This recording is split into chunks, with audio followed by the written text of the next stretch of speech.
சிவாய நம. திருச்சிற்றம்பலம். தென்னாடுடைய சிவனே போற்றி, எந்நாட்டவர்க்கும் இறைவா போற்றி.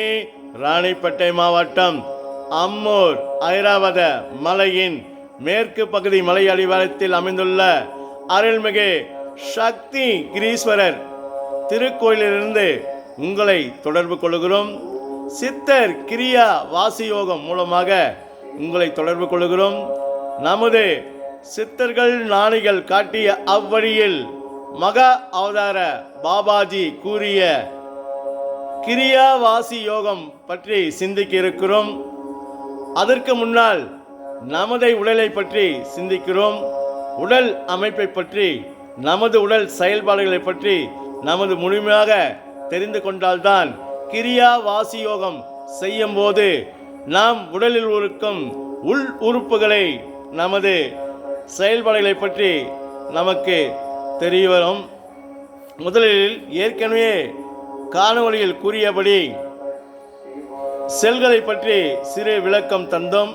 அதனோடு தொடர்ச்சியாக இன்று திசுக்களை பற்றி நமக்கு ஒரு சிறிய விளக்கம். நமது உடலில் ஒரே வகையான அணுக்களை எல்லாம் ஒன்றை சேர்ந்து திசுக்களாக உருவாக்கி மனிதன் உடலில், நமது உடலில் 4 பிரிவுகளாக இந்த திசுக்கள் இருக்கின்றன. முதலில் எபித்திலியன் திசு, இரண்டாவது மேல் தோல் திசு, மூன்றாவது இணைப்பு திசு, நான்காவது நரம்பு திசு. ஒவ்வொரு வகையான திசுக்களும் தனக்குரிய உறுப்புகளை உருவாக்கி ஒரு குறிப்பிட்ட வேலைகள் நமது உடலில் செய்து வருகின்றன. நமது உடலில் இப்படி பல திட்டங்கள் உருவாக்கி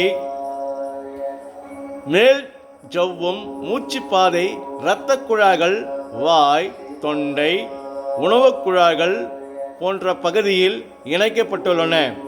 நமது உடலில் இந்த திசுவானது ஒரு சில வேலைகள் செய்கின்றன. அது சிறிய ஒரு விளக்கம். நமது உடலில் உள் உறுப்புகளை பாதுகாக்கிறது. பாருங்க, நமது உடலில் உள் உறுப்புகளை இந்த திசுவானது பாதுகாக்கிறது. அதனோடு நமது உடலில் நீர், உப்புக்கள் பாதுகாக்கிறது. நோய்க்கிருமிகள் உள்ளே செல்வதை தடுக்கிறது. இந்த திசு தான் நோய்க்கிருமிகளெல்லாம் நம்ம உள்ள போக விடாம தடுக்கிறது. சிறுங்குடல் உணவு பொருட்களை ஜீரணமாக்கிறது. சுவாசத்தின் போது உள்ள தூசுகள் எதுவும் செல்லாமல் இது தடுக்கிறது. நம்ம சுவாசிக்கிறோம் அல்லவா, அப்போது மூக்கின் வழியாக சில தூசு எல்லாம் செல்லாமல் இது இந்த திசுக்கள் தான் நமக்கு தடுத்து வெளியேற்றுகிறது.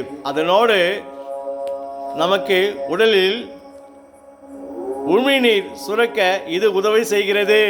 பாருங்க, உமிழ்நீர் சுரக்க இந்த திசு தான் நமக்கு உதவி செய்கிறது.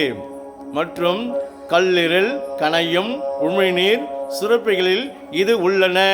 பார்த்துங்க, உமிழ்நீர் சுரக்க இது உதவி செய்கிறது.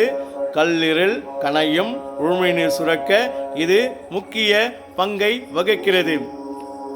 ஏனென்றால் நாம் உடலை பற்றி நாம் சிந்திக்கிறோம்.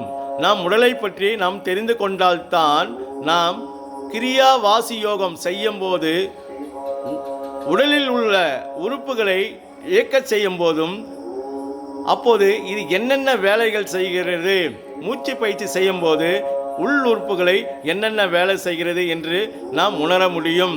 அதனால் நாம் உடலில் இருக்கும் உள் உறுப்புகளை நாம் முதலில் தெரிந்து கொள்ள வேண்டும். அடுத்த காணொளியில் மற்றொரு பகுதியை நாம் சிந்திக்க இருக்கிறோம்.